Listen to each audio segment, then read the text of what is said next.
Bienvenidos una vez más a su programa Loco por las Letras. Recuerden que este programa trata sobre la promoción a la lectura, de que usted lea, por favor.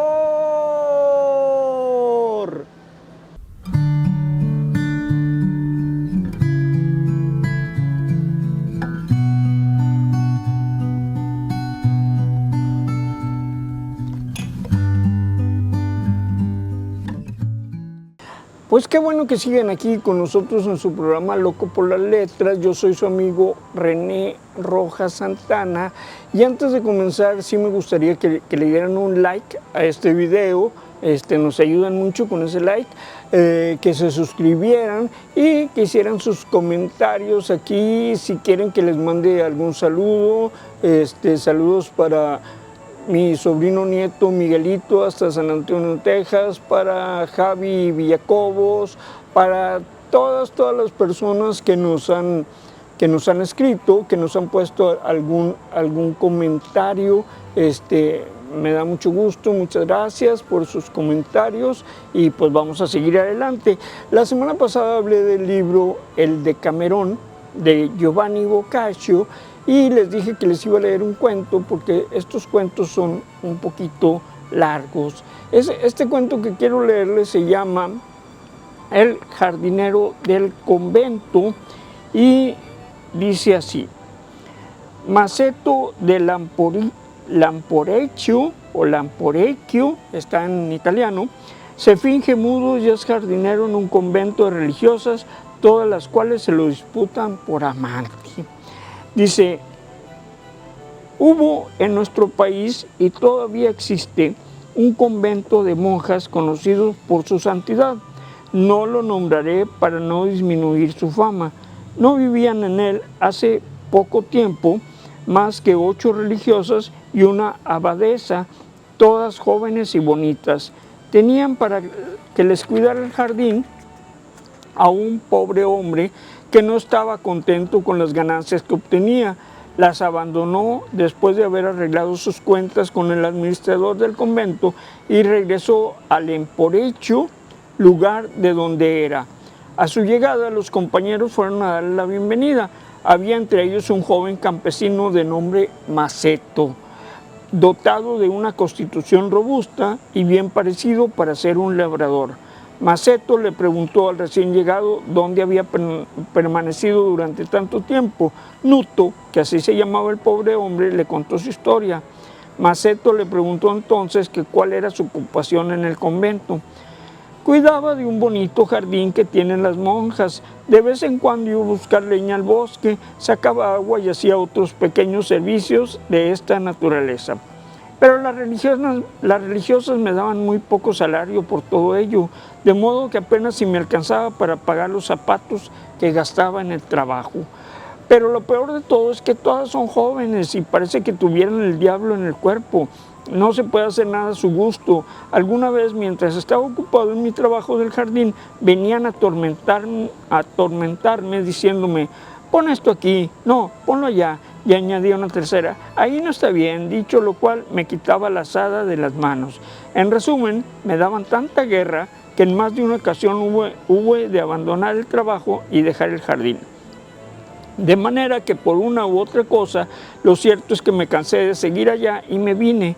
Al despedirme, el administrador me dijo que le enviase a alguien que pudiera reemplazarme en la labor.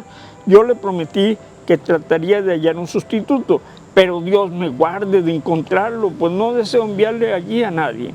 Al oír sus palabras, Masetto sintió tantos deseos de ir a ofrecerse a las monjas que se sentía arder de ganas.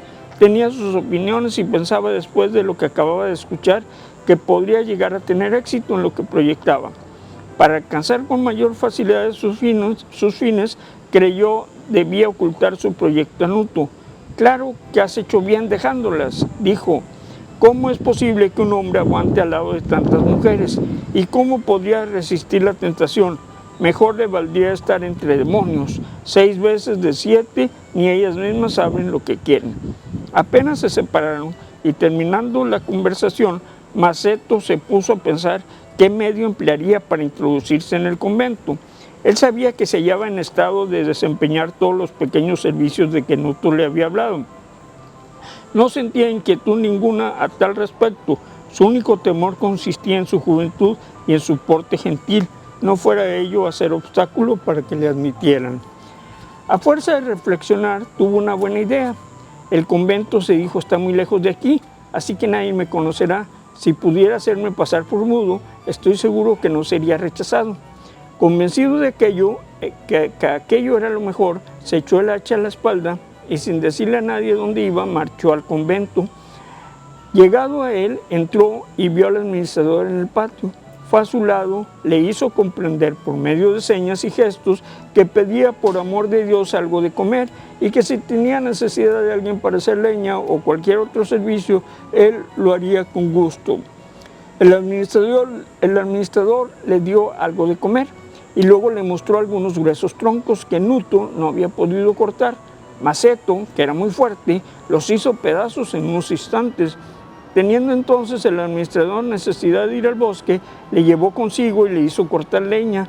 Después le hizo comprender por señas que cargara el asno y lo condujera a la cuadra. Maceto realizó perfectamente todas aquellas pequeñas labores, por lo cual el administrador, que tenía excesivo trabajo, viendo su destreza e inteligencia, le retuvo a su lado por algunos días, en los cuales sucedió que la abadesa, habiéndole visto, preguntó quién era. Señora, repuso el administrador, es un pobre hombre sordomudo que vino el otro día a pedir una limosna. Yo se la di con gusto y le he ocupado en casa en ciertos trabajos. Si supiera algo de jardinería y quisiera quedarse, pienso que podría ser útil y desempeñar buenos servicios. Tenemos necesidad de alguien y ya que es fuerte y sano, podríamos mandarle a hacer todo lo que fuera necesario y mucho más, puesto que no tendríais el temor de que hablara con las monjas. Es verdad, repuso la abadesa. Informaos pues de si sabe trabajar la tierra y tratad de retenerlo. Dadle un par de zapatos y algunos hábitos viejos. Procurad halagarle y servirle de comer cuanto quiera. El administrador prometió que seguiría sus instrucciones y Maceto, que no se hallaba muy lejos y fingía estar limpiando el patio y que no había perdido una sola de las palabras, pensó alegremente: una vez que esté a vuestro servicio, mis queridas amigas, cuidaré vuestro jardín también como nunca haya sido cuidado. El administrador, convencido enseguida de que Maceto sabía la jardinería, le preguntó si quería permanecer en el convento. Maceto repuso por señas que haría cuanto gustase. El administrador le encomendó el servicio del convento y le dijo que en lo sucesivo cuidaría el jardín. Luego de haberle explicado lo que tenía que hacer, lo dejó para volver a sus ocupaciones acostumbradas. Durante el tiempo que Maceto estaba ocupado en arreglar el jardín, las monjas venían a menudo a su lado y hacían burla de él, cosa que sucede frecuentemente con los mudos. Le decían las palabras más soeces del mundo, imaginándose que no podía entenderlas. La abadesa, que se figuraba que el corazón de aquel pobre mudo era tan impotente como su lengua, no concebía ninguna sospecha y no se preocupó de semejante cosa. No obstante, un día en que Maceto había trabajado mucho y que se había tumbado a descansar en el jardín, dos monjitas que se paseaban se aproximaron al lugar donde estaba y donde simulaba dormir. Las dos se pusieron a mirarle y la más atrevida le dijo a la otra: si estuviera segura de tu discreción, te diría algo que he pensado muchas veces y de lo que te podrías aprovechar igual que yo. Dímelo sin temor, repuso la otra. Te prometo que no se lo contaré a nadie. No sé, agregó la más atrevida, si te has fijado en lo esclavas que somos, ningún hombre puede entrar en el convento, como no sea nuestro viejo administrador y este pobre mudo. He oído decir con frecuencia a las mujeres que vienen a vernos que todos los placeres de la tierra no son nada en comparación de aquellos que los hombres son capaces de hacernos experimentar. Me gustaría hacer la prueba con este mudo, ya que no podría ensayar con otro. Creo que este es el hombre que más nos convendría para probar lo que te digo, ya que aunque quisiera, no podría ni sabría traicionarnos. Es un joven tonto en que el desarrollo ha precedido al juicio. Dime, ¿qué te parece mi idea? Dios mío, exclamó la otra, ¿qué quieres decir? ¿Acaso ignoras que hemos prometido a Dios nuestra virginidad? Sin duda que es así. Pero cuántas cosas no le prometemos todos los días que luego no ejecutamos nunca. Si se le hemos prometido, ya encontrará otras que se los darán por nosotras. Pero si quedamos embarazadas, ¿qué haremos? No te preocupes, comienzas a lamentar el mal cuando aún no ha llegado. Cuando llegue, entonces será tiempo de pensar en él. Tendremos 1000 medios a nuestro alcance y para que se sepa lo ocurrido, tendremos que ser nosotras mismas las que lo digamos. La monja Timurata, al oír aquello, experimentó igual que su compañera el deseo de probar qué clase de animal era el hombre. Preguntó entonces cómo harían, a la que otra repuso: como ves, estamos a la hora de la siesta y supongo que todas las hermanas estarán acostadas. De todas maneras nos aseguraremos de que no haya nadie en el jardín. Cuando estemos seguras de ellos, le daremos la mano y lo llevaremos hasta la cabaña en que se refugia cuando llueve. Una vez allí, una de nosotras hará de centinela, en tanto la otra esté dentro con él. Es un estúpido y hará todo cuanto le digamos.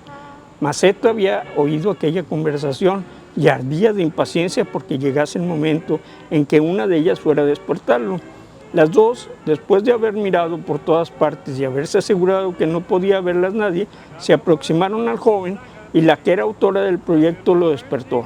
Maceto fingió que despertaba y entonces ellas, con un aire acariciador, le tomó la mano y lo condujo hasta la cabaña, en la que él entró sonriendo y haciéndose el mudo. Una vez dentro y sin hacerse rogar, Maceto realizó todo cuanto quiso la monja y la que en cuanto satisfizo sus deseos, procedió como buena compañera y llamó a la otra, a la que se dio su puesto. Maceto, que continuaba haciéndose el tonto, hizo con la segunda todo lo que ella le pidió y cumplió tan bien que antes de dejar al diestro jardinero, ambas quisieron poner a prueba varias veces sus artes de jinete. Desde aquel momento las dos monjas no hablaban entre ellas, sino del placer que habían experimentado, que les pareció más dulce y mejor de cuanto les habían dicho, por lo que aprovechando las horas y ocasiones oportunas, iban a solazarse con el mudo. Llegó un día en que otra de las monjas vio desde una ventanita de su celda lo que hacían aquellas. Se lo mostró a otras dos religiosas y las tres quisieron denunciar a la abadesa lo que sucedía, pero a poco, habiendo cambiado de parecer, se pusieron de acuerdo con las dos culpables y gozaron con ellas de los favores de Maceto. Las tres monjas restantes de las 8 que eran, llegaron por diferentes medios y pasado algún tiempo a ser cómplices de las demás. Finalmente la abadesa, que aún no había reparado en lo que ocurría, se paseaba cierto día de calor por el jardín, cuando vio a Maceto que dormía a la sombra de un almendro. Tanto trabajaba por la noche que habló de descansar durante el día. El viento le había levantado la camisa por lo que se hallaba todo destapado.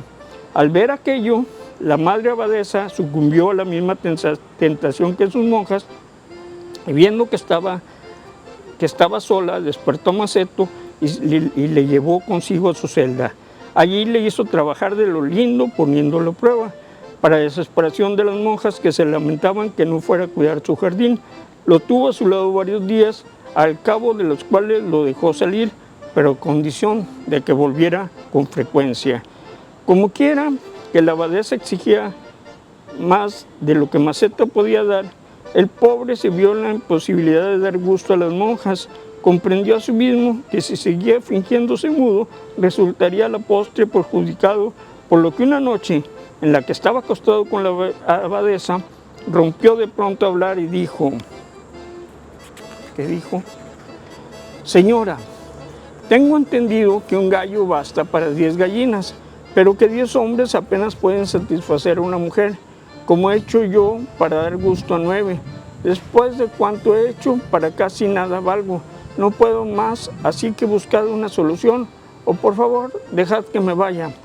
La abadesa, al escucharle, quedó asombrada, pues creía que era mudo. ¿Qué quiere decir esto?, le preguntó. Hasta ahora te tenía por mudo. Y lo era, en efecto, replicó Maceto, no de nacimiento, pero sí a causa de una enfermedad que me dejó sin habla. No he recuperado la palabra sino este momento, por lo que doy gracias a Dios desde el fondo de mi corazón. La abadesa le creyó y le preguntó lo que quería decir con aquello de que tenía que contentar a 9 mujeres. Maceto le puso al corriente de lo que sucedía y ella comprendió que las monjas no eran mucho más prudentes que ellas. Como mujer discreta, no quiso despedir a Maceto, sino que se puso de acuerdo con las demás religiosas para encontrar una solución a aquel problema y evitar que el jardinero pudiera convertirse en sujeto de escándalo. Después de enterarse todas de lo que venía sucediendo, determinaron hacer creer a los vecinos de aquellos alrededores que gracias a sus plegarias y a los méritos del santo, bajo cuyo nombre se había fundado el convento, Maceto había recuperado el habla, de la que tanto tiempo había estado privado. Habiendo muerto poco después el administrador del convento, Maceto ocupó el puesto vacante y también se distribuyeron las monjas su tiempo y sus fatigas, que él pudo dar abasto en todo, por más que como resultado de sus actividades nacieron bastantes monjecitos. El caso se tuvo tan en secreto que no se supo nada hasta que murió la abadesa, y cuando Maceto, ya viejo, tomó la determinación de volver a su pueblo cargado de riquezas, de tal modo Maceto en sus últimos días y por haber sabido emplear bien su juventud, se vio rico y padre y libre del cuidado de alimentar a sus hijos en el pueblo de que había salido con un hacha al hombro, así como el Señor recompensa a quienes le ponen los cuernos. Pues este fue el cuento del jardinero del convento. Espero que les haya gustado. Nos vemos la próxima semana y no se les olvide que lean, lean, lean, por favor.